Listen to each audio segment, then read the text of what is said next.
Come with me on an adventure as we explore the ancestry of my mother, Carla Ann Gates.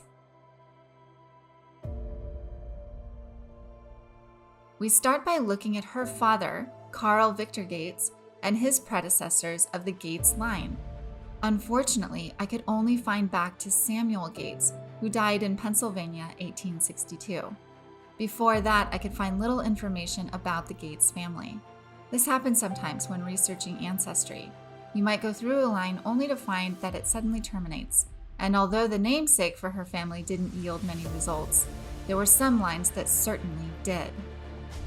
For instance, if we instead switch our search from Samuel Gates to his wife, Martha Morton, who is my mom's great-great-grandmother, I started to find that I could trace that line much further back. The Mortons were of English noble descent, as shown by the various lords and ladies in the more recent years closer to her generation, mainly in Durham, England. But look what starts to happen as we go further and further back.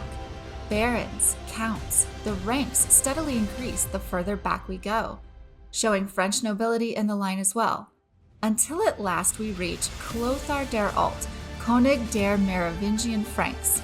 For those Ghostbusters fans, it's giving Vigo the Carpathian, the sorrow of Moldavia. Then we meet another interesting and ruthless character, Cloderic the Parricide, king of the Riparian Franks. These two are noteworthy because Cloderic the Parricide was murdered by agents of King Clovis, Clothar der Alt's father, and then the two families were tied by marriage through Clothar's daughter and Cloderic's grandson. Family business was messy in Germany circa 478. We continue further back and find many more kings and queens, the line of succession holding strong through the age of the Roman Empire, and even further back into BC times to Aretas, king of the Nabateans. This is of particular note because the Nabateans lived in a supposedly advanced society in the ancient city of Petra. Let's move back to the beginning again, through my mom's mother, Anna Ruth Liebrecht.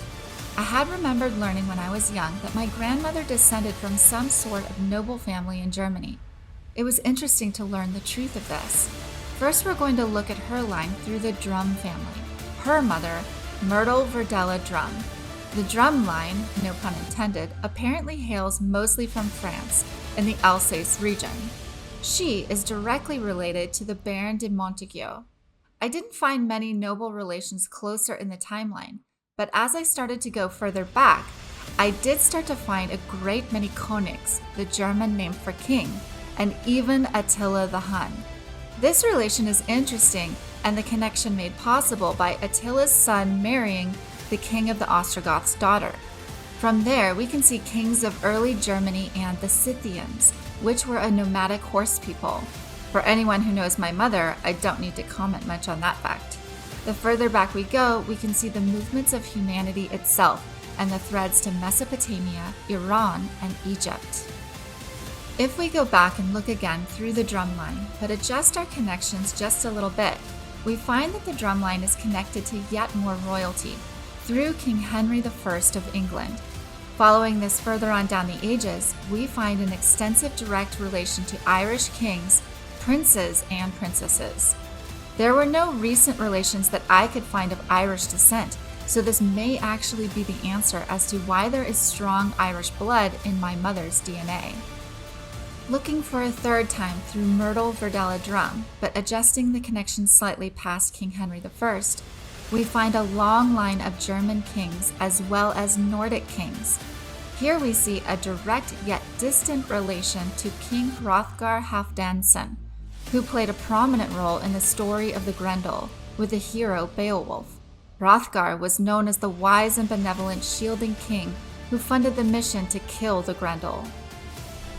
Finally, if we look through Anna Ruth's father's line, but deviating quickly away from the Liebrechts, and instead looking at her grandmother, Emma Jane Calloway, we can map the connection through the Davies of Cornwall, England, and their ancestors of Sir Robert John Davy, Sir Thomas de la Barre of Wales, and their relation to King Edward, King John, and King Henry II and I of England, as well as many more.